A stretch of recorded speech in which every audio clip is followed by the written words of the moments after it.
Ayan mga kabros, nandito ulit tayo sa bangkang ginagawa natin. Ito yung bangka. Ayan, ngayon, nakinis na nga natin yan. Yan, nalinis na natin yung pintura, natanggal na.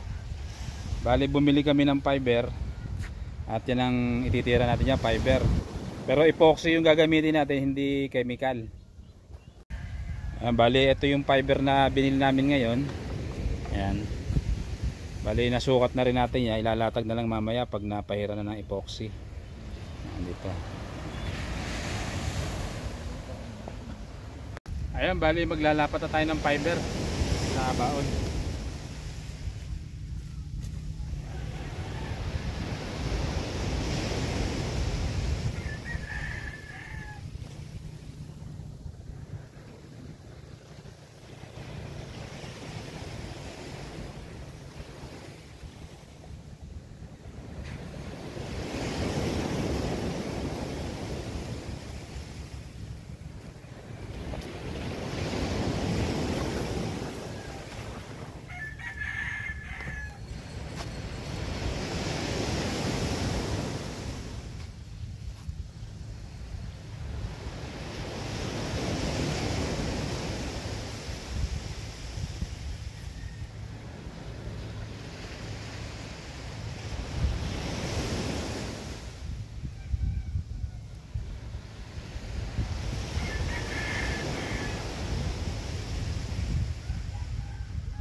Ayan, bali na ilatag na natin yung fiber. Mamaya na lang natin papakita ulit sa inyo.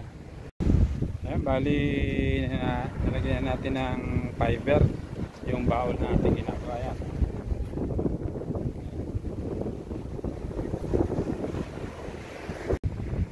Ayan yung fiber nya. Kabilaan na yan, nalagyan na natin.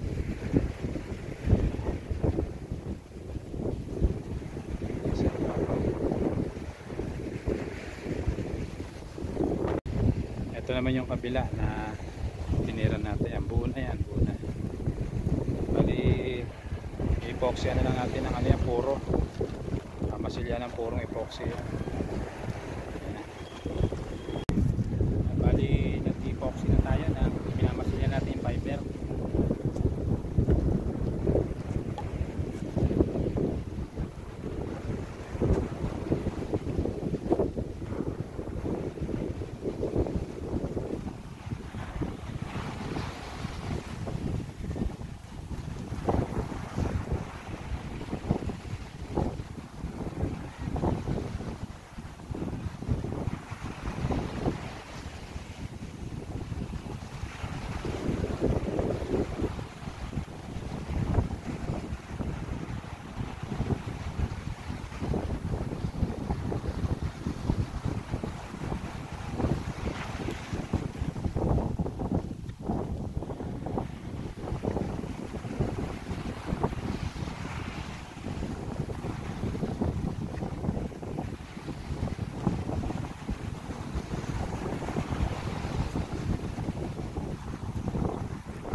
Yan mga broses at bali natapos na natin kusilyan yung baol na nilagyan natin ng fiber.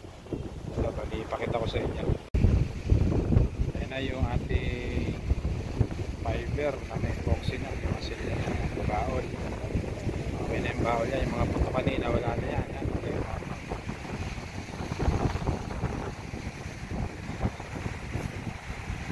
Ayan, yung nakikita nyo mga maggaspang na yan. Sasanderin pa natin yan para lalo mag-makinis, para pagpinturahan makinis. Yung susunod na gagawin natin dyan ay release na at yung PVC. Bukas pa rin kami bibili kasi nga nabagong plano dito, gagawin na rin buo kasi ito niya na bumitaw